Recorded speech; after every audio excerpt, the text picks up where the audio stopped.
Now we are going to discuss the RMS value of the alternating current. You know, the alternating current is that current varying continuously in magnitude and changing direction periodically. मतलब इसका magnitude लगातार change होता है और direction periodically change होती है ना। तो ये हमारा अल्टरनेटिंग करंट। इसमें प्रॉब्लम है ना कि अल्टरनेटिंग करंट की वैल्यू को आप कैसे कहोगे। यदि आप ये कहते हो वैल्यू आई नॉट साइन ओमेगा टी, है ना, ये तो किसी एक इंस्टेंट पे है करंट। तो आप क्या बताओगे कि आपका करंट, उसका न्यूमेरिक वैल्यू कितना है। हाँ, आप कह सकते हो कि आप इसकी पीक वैल्यू बता सकते हो।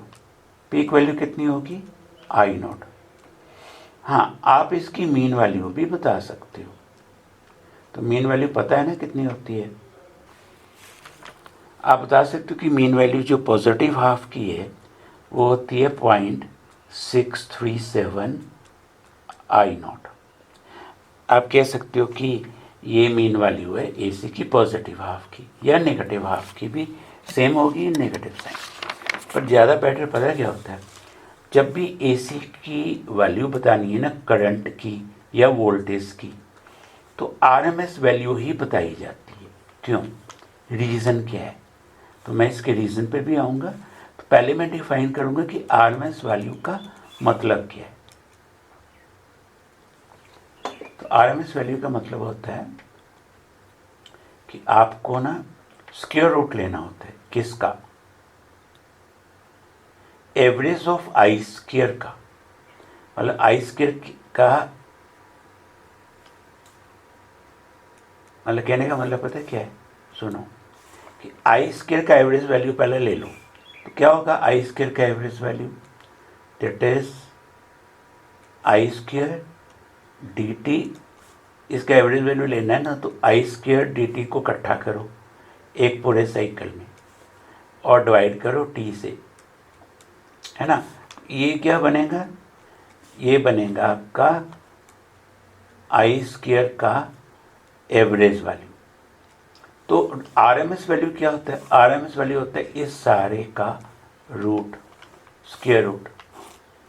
इसका स्क्वायर रूट ले लो, that is called I R M S. ठीक है, इसे कहते हैं आई आरएमएस। मेन जो होता है ना आई स्क्वायर का जो एवरेज वैल्यू है एक साइकिल का, है ना, उसका स्क्वायर रूट, उसको कहते हैं आरएमएस। मीन लाइक यदि मैं ऐसे सोचूं कि पहले मैं मीन ले लेता हूँ एक साइकिल का ना मीन, तो ये मीन वैल्यू होगा। तो मीन के बाद मैं फिर स्क्वायर कर देता हूँ, ये क्या होगा स्क्वायर मीन। तो फिर मैं रूट ले लेता हूँ, तो वो क्या होगा आरएमएस। सारा कुछ ही हो गया है ना, आरएमएस। मतलब मीन पहले हो गया, फिर स्क्वायर हो गया ऐसे स्क्वायर डालने से, फिर रूट ले लो, तो उसको क्या होएगा वो RMS value. So I equal to I naught sine omega t. ये इंस्टेंटेनियस करंट है, लगातार चेंज होता है किसी एक इंस्टेंट पे। तो average value of I square over complete cycle, तो ऐसे लिखते हैं हम, अभी मैंने बताया एक साइकिल में। ठीक है, तो ये एवरेज वैल्यू हो जाएगा। तो आपको क्या करना है, आई आरएमएस लेना है। आरएमएस मतलब इसका रूट। तो दोबारा से हम लिख लेते हैं ये एक्सप्रेशन। अब क्या करेंगे, इसमें आई की वैल्यू भर देंगे। तो आई की वैल्यू सब्स्टिट्यूट कर दो, तो I naught square sine square omega T D T हो जाएगा। अब साइन स्क्वायर थीटा को चेंज करना पड़ेगा, क्योंकि साइन स्क्वायर ओमेगा टी की ऐसे ही इंटीग्रेशन ही हो सकती है कभी भी। मतलब एक बात ध्यान रखना, साइन स्क्वायर की ऐसे ही इंटीग्रेशन ही हो सकती, इसको आपको चेंज करना पड़ेगा ये फॉर्मूला लगा के। तो 1 minus cos two theta upon 2, इसको ना अब आई नॉट स्क्वायर और 2 को बाहर निकाल लो। ठीक है, तो बाहर निकाल लेते हैं, तो बाकी क्या रह जाएगा, ये रह जाएगा डी टी और इसका इंटीग्रेशन। अब एक बात सुनो ध्यान से, ये cos 2 थीटा या यहाँ पे sin 2 थीटा 0 से लेके कैपिटल T तक हमेशा इसका इंटीग्रेशन 0 देगा, आप वेरीफाई कर सकते हो। ठीक है, cos 2 theta 0 to t, cos 2 omega t 0 to t। यदि आपका इंटीग्रेट करोगे इसको तो इसका आंसर कितना आएगा? 0। यदि साइन होता ना तो उसका आंसर भी 0 आना था। तो ये तो हो गया 0। तो बाकी कितना होगा? वेरी सिंपल, डी टी का इंटीग्रल टी हो जाएगा, कैपिटल टी कट जाएंगे। तो बस IRMS वैल्यू आ गई आपके पास, मतलब इसका स्क्वायर रूट ले लो। मतलब IRMS वैल्यू क्या होगी? जितना पीक वैल्यू है ना, पीक वैल्यू को √2 से डिवाइड कर दो तो वो RMS वैल्यू होती है। तो जैसे RMS वैल्यू होती है वैसे ही वोल्टेज की भी कर सकते हो। तो 1/√2 कितना होता है? 0.707, 0.707। तो ऐसे ही आप RMS वैल्यू जैसे करंट की ऐसे आप वोल्टेज की भी कर सकते हो। मतलब इसको कैसे आप डिफाइन करोगे? जैसे करंट ना ऐसे बढ़ रहा है ना, तो करंट बढ़ता बढ़ता यहाँ तक, मतलब यहाँ तक बढ़ता है ना, तो मैं सोच लूँ कि यहाँ पे करंट कितना है? 100।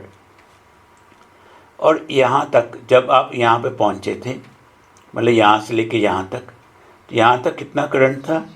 7.7, क्योंकि टोटल मैंने 100 लिया। यहाँ कितना था करंट? 70.7। ठीक है, तो इस वैल्यू को ना 70.7 को, इस वैल्यू को क्या कहते हैं? RMS value. तो यदि 100 वैल्यू पीक होगी, पीक वैल्यू 100 है, तो RMS कितना होगा? 70.7, मतलब 70.7% ऑफ द पीक वैल्यू, उसे कहते हैं RMS वैल्यू। ऐसे आप वोल्टेज का RMS भी ले सकते हो, सेम ही होगा, क्योंकि जैसी वोल्टेज होती है ना वैसे ही करंट होता है। रेजिस्टेंस के केस में मैं और नहीं ले रहा हूँ, R के केस में जिस तरह का E और I की नेचर एक ही होती है ना, तो ऐसी वही एक्सप्रेशन RMS वैल्यू वोल्टेज का भी वैसे ही होगा जैसे करंट का है। तो एमीटर, यदि AC एमीटर क्या रीड करता है? आपको पूछे ना कोई कि AC एमीटर क्या बताता है, कभी वो पीक वैल्यू नहीं बताएगा, मीन नहीं बताएगा, वो हमेशा RMS वैल्यू बताएगा। तो मैं यदि कहता हूँ ना कि AC करंट 5 एम्पियर है, 5 एम्पियर है, तो मतलब पता क्या होता है कि RMS करंट 5 एम्पियर है। भले जब भी करंट AC के केस में बोला जाता है वो RMS वैल्यू उसकी बोली जाती है। RMS वैल्यू होगी 5 एम्पियर। तो पीक करंट कितना होगा? पीक करंट आप यहाँ से बना सकते हो ना, √2 टाइम्स RMS करंट। तो एक बात ध्यान रखना कि जो आपके घर में वोल्टेज आती है, आपके घर में कितनी वोल्टेज आती है? 220 वोल्ट। तो मैं कहता हूँ मेरे घर में इतनी वोल्टेज आ रही है, तो वो क्या होगी? RMS। तो पीक वैल्यू कितनी होगी फिर? √2 से उसको मल्टीप्लाई कर दो बस। तो कितनी बन जाएगी ये? 311 वोल्ट। इतना क्या होगा? ये हो जाएगी पीक वैल्यू। तो डोमेस्टिक सप्लाई हमारी ये होती है। तो पीक टू पीक कितना होगा? 311 और -311। तो इसमें वो वेरी करेगी। तो कई बार वो ये पूछते हैं कि एक AC दी हुई है, एक AC दी है जिसकी वैल्यू 220 है, एक DC दी हुई है 220, इनमें से डेंजरस कौन सी होगी? तो आप क्या कहोगे? AC डेंजरस होगी, क्योंकि उसकी पीक टू पीक ज़्यादा हो गई ना। कौन सी डेंजरस होगी? AC। क्यों डेंजरस होगी? क्योंकि ये तो RMS वैल्यू है, पीक टू पीक कितनी है? 311 पीक जा रही है उसकी। तो DC से ज़्यादा डेंजरस फिर ये वाली होगी, ठीक है, क्योंकि इसकी पीक वैल्यू बढ़ जाएगी।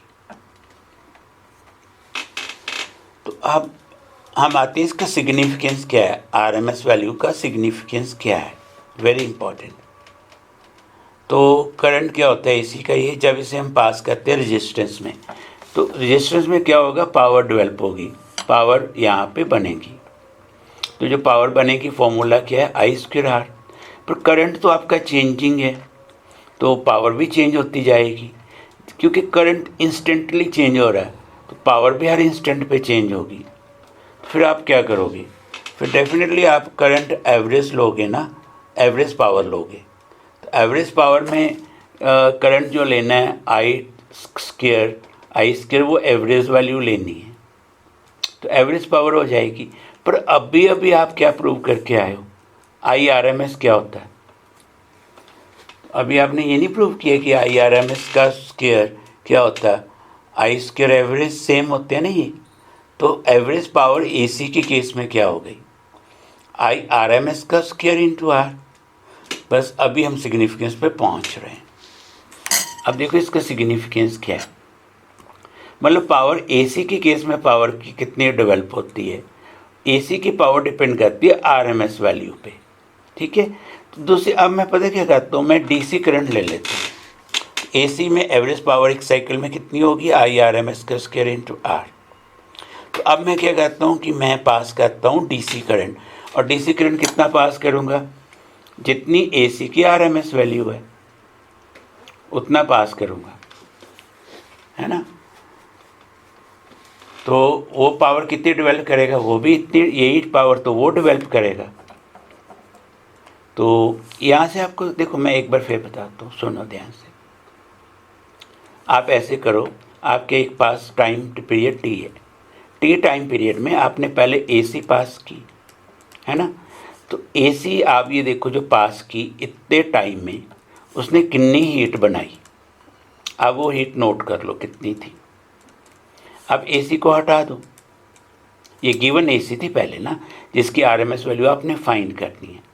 दोबारा सुनो, एक AC है, उसकी वैल्यू RMS वैल्यू फाइंड करनी है, वो आप इस R में से पास कर दो T टाइम के लिए, और ये आप फाइंड कर लो कि वो हीट कितनी बनाती है। जब हीट आपको पता चल गई, फिर आप इस AC को हटा दो, आप इसमें फिर DC पास करो। अब आप कहोगे DC की कितनी वैल्यू लें, हाँ DC की वैल्यू आप ना इंक्रीज़ करते जाओ, जैसे 1 एम्पियर 2 एम्पियर ऐसे इंक्रीज़ करते जाओ, और एक ऐसी DC की वैल्यू पे पहुंचो जो उतनी ही हीट बनाए जितनी हमारी AC बना रही थी, ठीक है। DC को पास करो, DC की वैल्यू को वेरी करते जाओ, और एक आप ऐसी DC की वैल्यू पे पहुंचोगी जो उतनी ही हीट बनाती है जितनी आपकी गिवन AC बना रही थी। तो वो जो DC की वैल्यू आप फाइंड कर लोगे ना, जो वही हीट बना रही है जो आपकी AC बना रही थी, तो उस DC की वैल्यू को कहोगे वो गिवन AC का RMS है। वो गिवन RMS वैल्यू, वो गिवन AC की RMS वैल्यू है, वो DC वैल्यू, ठीक है। एक बार फिर बता देता हूँ, गिवन AC था, उसका RMS वैल्यू लबना था, R में से पास कर दिया, हीट फाइंड आउट कर ली, AC हटा दी, DC लगा दी, DC को एडजस्ट करते गए, DC की एक ऐसी वैल्यू पे पहुँचे जो वही हीट बना रही है जो हमारी AC बना रही थी। तो वो जो DC की वैल्यू आपने फाइंड की है सेम हीट वाली, तो वो DC करंट जो होएगा ना, वो गिवन AC का RMS वैल्यू होगा, ठीक है। बस ये है कि इसका सिग्निफिकेंस क्या है।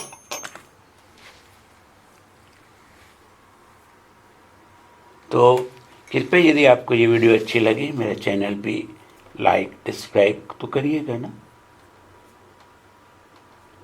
यदि वीडियो अच्छी लगी, मेरे चैनल भी लाइक एंड सब्सक्राइब करना मत भूलिएगा, ठीक है। हाँ, एक बात और लास्टली, वो क्या,